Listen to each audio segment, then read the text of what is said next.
સુરતમાં વેસુમાં સીઆર જણકાર દ્વારા ખેલૈયા સાથે ખેલ 9 દિવસના ગરબા 3 દિવસમાં છોડી ફરાર થયા।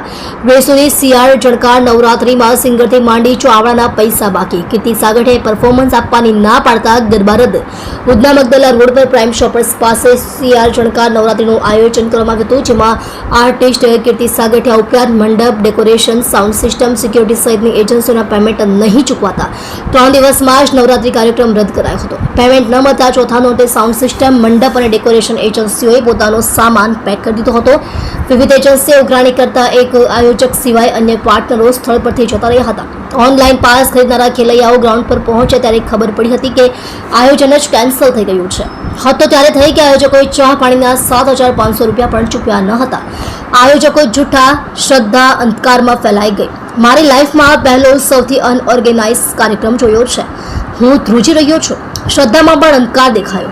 હવે અમારી ક્ષમતા રહી નથી। અમને કમિટમેન્ટ અપાયું હતું કે મુંબઈથી નીકળીએ એટલે 75% પેમેન્ટ ચૂકવી દેવાશે। જોકે હજી સુધીમાં 25% જ પેમેન્ટ આપવામાં આવ્યું છે। અમને અનેક લોકોએ ચેતવ્યા હતા કે 100% પેમેન્ટ ન મળે ત્યાં સુધી તમે કાર્યક્રમમાં જતા નહીં, પરંતુ અમને 25% પેમેન્ટ મળ્યું છતાં અમે સુરત આવ્યા હતા। અમે એકબીજાને સપોર્ટ કરવાનું વિચારી રહ્યા હતા, પરંતુ આયોજકો અમને સમજી ન શક્યા। આટલા લોકોમાંથી આયોજક કોણ છે તે જ અમને ખબર નથી પડી। દરેક વખતે અમને અલગ સ્ટોરી સાંભળવા મળતી હતી। અત્યારે જે પાર્ટનર છે તેઓ જ એકજૂટ નથી તો અમે કોના ભરોસે ઊભા રહીએ? આજે કમિટમેન્ટ એવું આપવામાં આવ્યું હતું કે દશેરા પછી પેમેન્ટ આપી દેવામાં આવશે। અત્યાર સુધી પેમેન્ટ નથી આવ્યું તો દશેરા પછી કેવી રીતે આવી શકે? ખાવાનું પણ સારું આપવામાં આવતું ન હતું। અમે મુશ્કેલીનો સામનો કરી રહ્યા હતા। ગ્રાઉન્ડ પર ગ્રીન રૂમની પણ સુવિધા નથી। માત્ર પેમેન્ટની જ સમસ્યા નથી, પ્રાથમિક જરૂરિયાતો પણ પૂરી કરવામાં આવી નથી। અમારા અડધા આર્ટિસ્ટોની તબિયત ખરાબ થઈ ગઈ છે, તેઓ ઉલટી કરી રહ્યા હતા। અમારા સહિત તમામને અડધું જ પેમેન્ટ અપાયું છે। આજે અમે કાર્યક્રમ શરૂ કરી દઈએ તો કાલે લાઇટવાળા કહેશે મને પેમેન્ટ નહીં આપો તો લાઇટ શરૂ નહીં કરું, તો અમે શું કરીશું? અમારી જે જરૂરિયાત હતી તેમાં પણ અમારે સમાધાન કરવું પડ્યું હતું। ડ્રમર સહિતના જે આર્ટિસ્ટો છે એ વર્ષમાં એકવાર કમાણી કરે છે, તેમના માટે પણ ગાડીની વ્યવસ્થા નથી કરાઈ।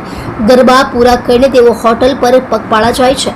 કીર્તિ સાગઠિયા આર્ટિસ્ટ ભાગીદારો પાસે રૂપિયા ખૂટી પડ્યા। અમારા પાર્ટનરો પાસે રૂપિયા ખૂટી પડતા ગરબાનું આયોજન કેન્સલ કરવું પડ્યું છે। અત્યાર સુધીમાં એક પણ સ્પોન્સર પાસે રૂપિયા લીધા નથી। ચોથા નોટ ટિકિટ બારી પણ ખુલી ન હતી। જેમણે ટિકિટો ઓનલાઈન બુક કરાવી છે તેમના રૂપિયા રિફંડ કરી દેવામાં આવશે। રાજેશ જૈન, આયોજક સીઆર જણકાર નવરાત્રી। ખેલૈયાઓએ પૈસા ખર્ચી પાસ લીધા, રમ્યા વિના પાછા ફરવું પડ્યું। ખેલૈયા મયુર મોદીએ કહ્યું હતું કે 1,000 રૂપિયાના 7 પાસ ખરીદીને હું પત્ની અને બાળક સાથે સ્થળ પર પહોંચ્યો ત્યારે ડોમ ખાલી હતો, ગરબા રદ થઈ ગયા હતા। ખેલૈયા ગોપાલ ભરવાડે કહ્યું કે 500 રૂપિયાની કિંમતના 23 પાસ ખરીદીને ગ્રાઉન્ડ પર પહોંચ્યા, પરંતુ નવરાત્રી કેન્સલ થઈ હોવાથી અમે ખેલૈયાઓને બીજા સ્થળે મોકલી આપ્યા છે। ડોમ બનાવનાર આશીષભાઈએ કહ્યું હતું કે મને પેમેન્ટ લેવા ખાસ દિલ્હીથી બોલાવ્યો, સુરત પહોંચ્યો તો પેમેન્ટ ન આપ્યું। તમે જોઈ રહ્યા છો સત્યને સાથ આપનાર સત્ય સમ્રાટ ન્યૂઝ ચેનલ તંત્રી શ્રી નિલેશભાઈ પાટીલની સાથે।